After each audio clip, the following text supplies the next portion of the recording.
성경 읽기 전 드리는 기도. 말씀은 바로 내 곁에 있고 내 입에 있고 내 마음에 있다. 주님 성령의 빛으로 저희 눈을 여시어 주님의 길을 보게 하시고 저희 귀를 여시어 생명의 말씀을 듣게 하소서.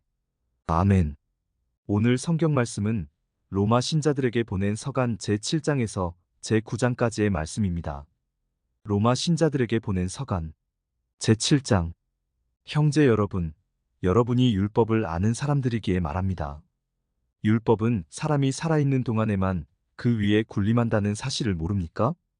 혼인한 여자는 남편이 살아있는 동안에만 율법으로 그에게 매여 있습니다. 그러나 남편이 죽으면 남편과 관련된 율법에서 풀려납니다. 그러므로 남편이 살아있는 동안에 다른 남자에게 몸을 맡기면 간통한 여자라고 불리지만 남편이 죽으면 그 율법에서 자유로워져 다른 남자에게 몸을 맡겨도 간통한 여자가 되지 않습니다. 나의 형제 여러분, 여러분도 이와 같이 그리스도의 몸 덕분에 율법과 관련해서는 죽음으로써 다른 분 곧 죽은 이들 가운데에서 되살아나신 분의 차지가 되었습니다. 그래서 우리는 하느님을 위한 열매를 맺게 되었습니다. 사실 전에 우리가 육에 갇혀 있을 때에는 율법으로 말미암아 생겨난 죄 많은 여러 욕정이 우리 지체 안에서 작용하여 죽음에 이르는 열매를 맺게 하였습니다. 그러나 우리가 이제는 우리를 사로잡고 있던 율법과 관련해서는 죽음으로써 그것에서 벗어났습니다. 그리하여 법전이라는 옛 방식이 아니라 성령이라는 새 방식으로 하느님을 섬기게 되었습니다. 그렇다면 우리가 무엇이라고 말해야 합니까? 율법이 죄입니까? 결코 그렇지 않습니다. 그러나 율법이 없었다면 나는 죄를 몰랐을 것입니다. 율법에서 탐내서는 안 된다. 고하지 않았으면 나는 탐욕을 알지 못하였을 것입니다. 이 계명을 빌미로 죄가 내 안에 온갖 탐욕을 일으켜 놓았습니다. 사실 율법과 상관이 없을 경우 죄는 죽은 것입니다. 전에는 내가 율법과 상관없이 살았습니다. 그러나 계명이 들어오자 죄는 살아나고 나는 죽었습니다. 그래서 생명으로 이끌어야 하는 계명이 나에게는 죽음으로 이끄는 것으로 드러났습니다. 죄가 계명을 빌미로 나를 속이고 또 그것으로 나를 죽인 것입니다. 그러나 율법은 거룩합니다. 계명도 거룩하고 의롭고 선한 것입니다. 그렇다면 그 선한 것이 나에게는 죽음이 되었다는 말입니까? 결코 그렇지 않습니다. 오히려 죄가 그 선한 것을 통하여 나에게 죽음을 가져왔습니다. 죄가 죄로 드러나게 죄가 계명을 통하여 철저히 죄가 되게 하려는 것입니다. 우리가 알고 있듯이 율법은 영적인 것입니다. 그러나 나는 육적인 존재, 죄의 종으로 팔린 몸입니다. 나는 내가 하는 것을 이해하지 못합니다. 나는 내가 바라는 것을 하지 않고 오히려 내가 싫어하는 것을 합니다. 그런데 내가 바라지 않는 것을 한다면 이는 율법이 좋다는 사실을 내가 인정하는 것입니다. 그렇다면 이제 그런 일을 하는 것은 더 이상 내가 아니라 내 안에 자리 잡고 있는 죄입니다. 사실 내 안에 곧 내 육안에 선이 자리 잡고 있지 않음을 나는 압니다. 나에게 원의가 있기는 하지만 그 좋은 것을 하지는 못합니다. 선을 바라면서도 하지 못하고 악을 바라지 않으면서도 그것을 하고 맙니다. 그래서 내가 바라지 않는 것을 하면 그 일을 하는 것은 더 이상 내가 아니라 내 안에 자리 잡은 죄입니다. 여기에서 나는 법칙을 발견합니다. 내가 좋은 것을 하기를 바라는데도 악이 바로 내 곁에 있다는 것입니다. 나의 내적 인간은 하느님의 법을 두고 기뻐합니다. 그러나 내 지체 안에는 다른 법이 있어 내 이성의 법과 대결하고 있음을 나는 봅니다. 그 다른 법이 나를 내 지체 안에 있는 죄의 법에 사로잡히게 합니다. 나는 과연 비참한 인간입니다. 누가 이 죽음에 빠진 몸에서 나를 구해줄 수 있습니까? 우리 주 예수 그리스도를 통하여 나를 구해주신 하느님께 감사드립니다. 이렇게 나 자신이 이성으로는 하느님의 법을 섬기지만 육으로는 죄의 법을 섬깁니다. 제8장. 그러므로 이제 그리스도 예수님 안에 있는 이들은 단죄를 받을 일이 없습니다. 그리스도 예수님 안에서 생명을 주시는 성령의 법이 그대를 죄와 죽음의 법에서 해방시켜 주었기 때문입니다. 율법이 육으로 말미암아 나약해져 이룰 수 없던 것을 하느님께서 이루셨습니다. 곧 당신의 친아드님을 죄 많은 육의 모습을 지닌 속죄 제물로 보내시어 그 육 안에서 죄를 처단하셨습니다. 이는 육이 아니라 성령에 따라 살아가는 우리 안에서 율법이 요구하는 바가 채워지게 하려는 것이었습니다. 물은 육을 따르는 자들은 육에 속한 것을 생각하고 성령을 따르는 이들은 성령에 속한 것을 생각합니다. 육의 관심사는 죽음이고 성령의 관심사는 생명과 평화입니다. 육의 관심사는 하느님을 적대하는 것이기 때문입니다. 사실 그것은 하느님의 법에 복종하지 않을 뿐만 아니라 복종할 수도 없습니다. 육 안에 있는 자들은 하느님 마음에 들 수 없습니다. 그러나 하느님의 영이 여러분 안에 사시기만 하면 여러분은 육 안에 있지 않고 성령 안에 있게 됩니다. 누구든지 그리스도의 영을 모시고 있지 않으면 그는 그리스도께 속한 사람이 아닙니다. 그러나 그리스도께서 여러분 안에 계시면 몸은 비록 죄 때문에 죽은 것이 되지만 의로움 때문에 성령께서 여러분의 생명이 되어 주십니다.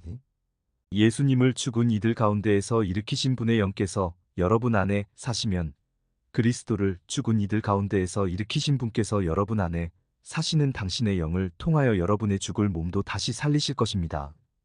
그러므로 형제 여러분, 우리는 육에 따라 살도록 육의 빚을 진 사람이 아닙니다. 여러분이 육에 따라 살면 죽을 것입니다. 그러나 성령의 힘으로 몸의 행실을 죽이면 살 것입니다. 하느님의 영의 인도를 받는 이들은 모두 하느님의 자녀입니다. 여러분은 사람을 다시 두려움에 빠뜨리는 종살이의 영을 받은 것이 아니라 여러분을 자녀로 삼도록 해주시는 영을 받았습니다. 이 성령의 힘으로 우리가 아빠, 아버지 하고 외치는 것입니다. 그리고 이 성령께서 몸소 우리가 하느님의 자녀임을 우리의 영에게 증언해 주십니다. 자녀이면 상속자이기도 합니다. 우리는 하느님의 상속자입니다. 그리스도와 더불어 공동 상속자인 것입니다. 다만 그리스도와 함께 영광을 누리려면 그분과 함께 고난을 받아야 합니다.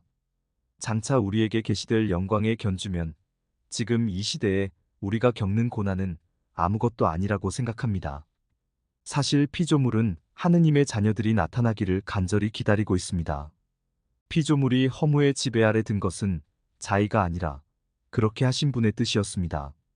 그러나 그것은 희망을 간직하고 있습니다. 피조물도 멸망의 종살이에서 해방되어 하느님의 자녀들이 누리는 영광의 자유를 얻을 것입니다. 우리는 모든 피조물이 지금까지 다 함께 탄식하며 진통을 겪고 있음을 알고 있습니다.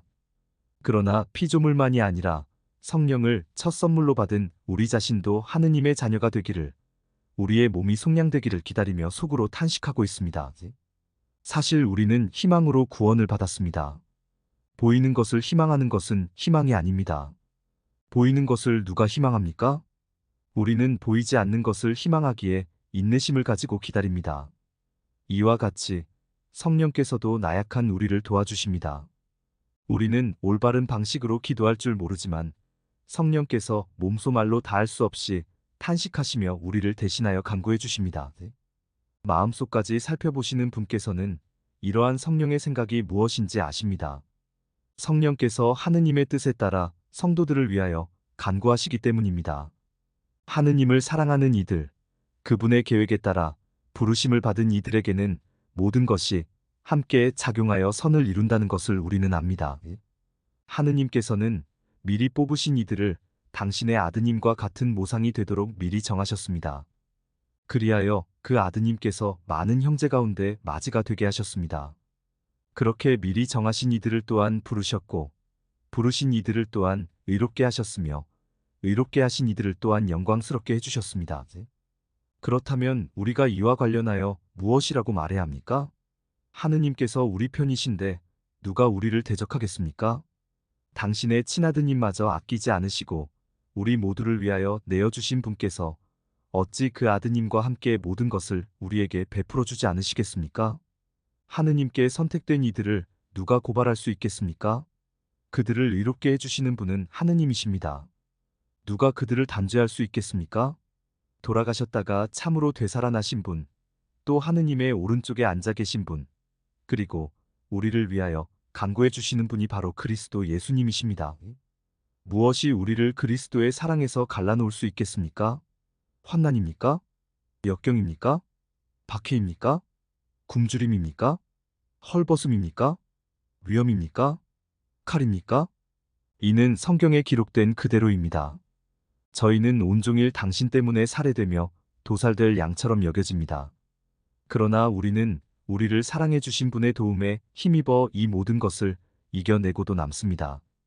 나는 확신합니다. 죽음도 삶도 천사도 권세도 현재의 것도 미래의 것도 권능도 저 높은 곳도 저 깊은 곳도 그 밖에 어떠한 피조물도 우리 주 그리스도 예수님에게서 드러난 하느님의 사랑에서 우리를 떼어놓을 수 없습니다. 제9장 나는 그리스도 안에서 진실을 말하고 거짓말을 하지 않습니다. 나의 양심도 성령 안에서 증언해 줍니다. 그것은 커다란 슬픔과 끊임없는 아픔이 내 마음속에 자리 잡고 있다는 것입니다. 사실 육으로는 내 혈족인 동포들을 위해서라면 나 자신이 저주를 받아 그리스도에게서 떨어져 나가기라도 했으면 하는 심정입니다. 그들은 이스라엘 사람입니다. 하느님의 자녀가 되는 자격, 영광, 여러 계약, 율법, 예배, 여러 약속이 그들에게 주어졌습니다. 그들은 저 조상들의 후손이며 그리스도께서도 육으로는 바로 그들에게서 태어나셨습니다. 그분은 만물 위에 계시는 하느님으로서 영원히 찬미받으실 분이십니다. 아멘. 그렇다고 하느님의 말씀이 허사로 돌아갔다는 것은 아닙니다. 사실 이스라엘 자손이라고 다 이스라엘 백성이 아닙니다. 아브라함의 후손이라고 다 그의 자녀가 아닙니다. 이사학을 통하여 후손들이 너의 이름을 물려받을 것이다. 라고 하였습니다. 이는 육의 자녀가 곧 하느님의 자녀가 되는 것이 아니고 약속의 자녀라야 그분의 후손으로 여겨진다는 뜻입니다. 약속이라는 것은 이맘때에 내가 다시 올 터인데 그때에 사라에게 아들이 있을 것이다 하신 말씀입니다. 그뿐만 아니라 레베카가 한 남자 곧 우리 조상 이사학에게서 잉태하였을 때에도 마찬가지입니다. 두 아들이 태어나기도 전에 그들이 선이나 악을 행하기도 전에 하느님께서는 당신 선택의 뜻을 지속시키시려고 또 그것이 사람의 행위가 아니라 부르시는 당신께 달려있음을 드러내시려고 형이 동생을 섬기리라 하고 레베카에게 말씀하셨습니다. 이는 성경에 기록된 그대로입니다. 나는 야곱을 사랑하고 에사우를 미워하였다. 그렇다면 우리가 무엇이라고 말해야 합니까? 하느님 쪽이 불의하시다는 것입니까? 결코 그렇지 않습니다. 하느님께서는 모세에게 말씀하셨습니다. 나는 내가 자비를 베풀려는 이에게 자비를 베풀고 동정을 베풀려는 이에게 동정을 베푼다. 그러므로 그것은 사람의 의지나 노력이 아니라 하느님의 자비에 달려 있습니다. 사실 성경도 파라오에게 이렇게 말합니다. 바로 이렇게 하려고 내가 너를 일으켜 세웠다. 곧 너에게서 내 힘을 보이고 온 세상에 내 이름을 떨치게 하려는 것이다. 이렇게 하느님께서는 당신이 원하시는 대로 어떤 사람에게는 자비를 베푸시고 당신이 원하시는 대로 어떤 사람은 완고하게 만드십니다. 이제 그대는 그렇다면 하느님께서는 왜 사람을 여전히 책망하십니까? 사실 누가 그분의 뜻을 거역할 수 있겠습니까? 하고 물을 것입니다. 아, 인간이여. 하느님께 말대답을 하는 그대는 정녕 누구인가? 작품이 제작자에게 나를 왜 이렇게 만들었소? 하고 말할 수 있습니까? 또는 옹기장이가 진흙을 가지고 한 덩이는 귀한 데 쓰는 그릇으로 한 덩이는 천한 데 쓰는 그릇으로 만들 권한이 없습니까? 하느님께서 당신의 진노를 보이시고 당신의 힘을 알리기를 원하시면서도 멸망하게 되어 있는 진노의 그릇들을 큰 은혜로 참아주셨다면 그리고 영광을 받도록 미리 마련하신 자비의 그릇들에게 당신의 풍성한 영광을 알리려고 그리하셨다면 무엇이라고 대답하렵니까? 그래서 하느님께서는 우리를 유다인 가운데에서만이 아니라 다른 민족들 가운데에서도 불러주셨습니다. 이는 바로 호세아서에서 말하는 것과도 같습니다. 나는 내 백성이 아닌 자들을 내 백성이라 부르고 사랑받지 못한 여인을 사랑받는 여인이라 부르리라. 그들에게 너희는 나의 백성이 아니다. 하던 바로 그곳에서 그들은 살아계신 하느님의 자녀라 불리리라. 그리고 이사야는 이스라엘을 두고 이렇게 외칩니다. 이스라엘 자손들의 수가 바다의 모래 같다 하여도 남은 자들만 구원을 받을 것이다. 주님께서는 말씀을 온전히 또 조속히 세상에 실현시키실 것이다. 이는 또 이사야가 예언한 그대로입니다. 만군의 주님께서 우리에게 후손을 남겨주지 않으셨으면 우리는 소돔처럼 되고 고모라같이 되고 말았을 것이다. 그렇다면 우리가 무엇이라고 말해야 합니까? 의로움을 추구하지 않던 다른 민족들이 의로움을, 믿음을 바탕으로 의로움을 얻은 것입니다. 그런데 이스라엘은 의로움의 율법을 추구하였지만 그 율법에 이르지 못하였습니다. 왜 그렇게 되었습니까? 그것을 믿음으로 찾지 않고 행위로 찾을 수 있다고 여겼기 때문입니다. 그들은 걸림돌에 걸려 넘어진 것입니다. 이는 성경에 기록된 그대로입니다. 보라, 내가 시온에다 걸려 넘어지게 하는 돌을, 부딪혀 쓰러지게 하는 바위를 놓는다. 그를 믿는 이는 부끄러운 일을 당하지 않으리라. 성경 읽은 후 드리는 기도. 저희가 성경을 생명의 말씀으로 믿고 기도하며 살고 선포하게 하시어 언제나 성령 안에서 평화와 기쁨을 누리게 하소서. 아멘.